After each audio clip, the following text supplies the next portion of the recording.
Bonjour à vous, cher peuple d'Israël.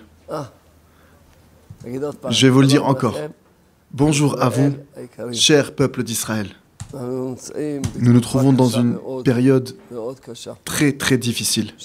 Que depuis que le Créateur du monde nous a donné la terre d'Israël, depuis qu'il nous l'a donnée jusqu'à aujourd'hui, il n'y avait jamais eu de guerre aussi dure que celle qu'on est en train de vivre. Toujours la guerre, elle s'est trouvée aux frontières d'Israël. Aujourd'hui, la guerre se trouve dans chaque part de la terre d'Israël.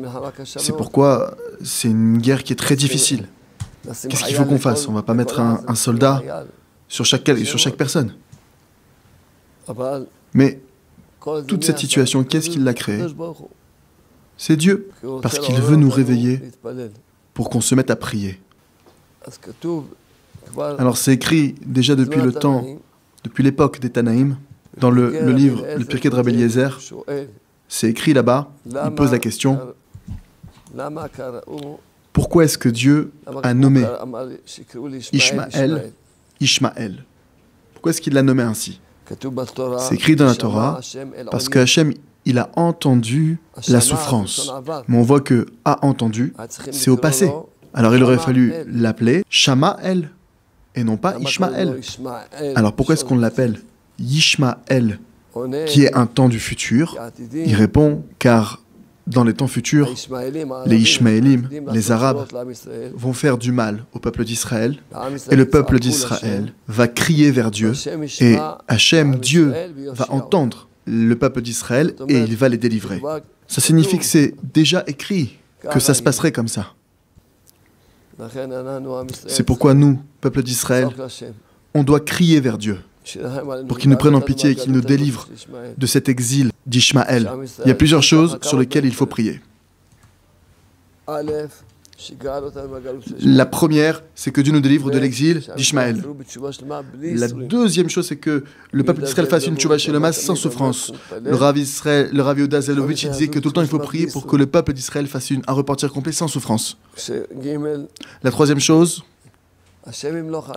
que Dieu règne sur nous. La quatrième chose, que le roi David règne sur nous, le Mashiach, le Messie. La cinquième chose, c'est que soit reconstruit le Beth Amikdash, le temple.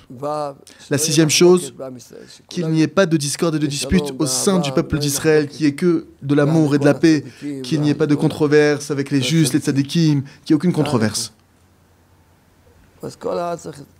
Alors chacun maintenant doit prier dans sa langue, dans ses propres mots, et demander au Maître du monde, aie pitié s'il te plaît, fais revenir le peuple d'Israël tout entier, fais-lui faire tchouva sans souffrance, sans attentat, sans guerre, qui est l'amour et qui est de la paix, qui est de l'harmonie au sein du peuple d'Israël, qui n'y ait pas de marloquette, de discorde, et que tu amènes rapidement le Messie et le Mashiach, que tu reconstruises le temple rapidement, que tu nous délivres de l'exil d'Ishmaël.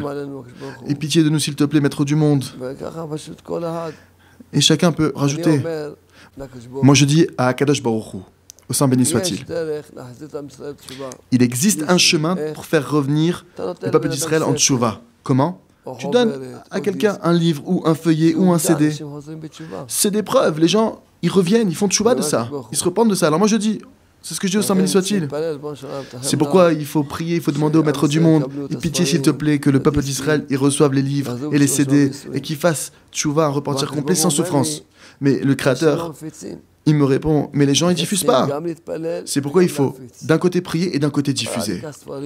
Que chacun prenne des livres, des feuillets, des CD et diffuse. Avec ces deux actions-là qui sont la prière 5 minutes pour le peuple d'Israël et aussi voir comment diffuser. Hachem, il va voir que voilà, le peuple d'Israël, il se réveille. D'un côté, il prie. Et voici, il s'occupe de diffuser. Et grâce à ça, on va mériter tous de recevoir Mashiach Tzidkenu, le Messie, sans guerre, sans attentat, sans épreuve, sans souffrance, dans une grande miséricorde. Amen, qu'il en soit ainsi. Rejoignez-nous pour les 5 minutes mondiales pour Israël. 5 minutes où tous ensemble, nous allons implorer la miséricorde divine. Le dimanche 1er novembre 2015, à 17h pour Jérusalem, à 16h pour Paris, 10h pour New York, 16h pour Madrid. Participez aux 5 minutes de prière personnelle pour Israël. Ou que vous vous trouviez. Et ainsi, transformons la rigueur en miséricorde.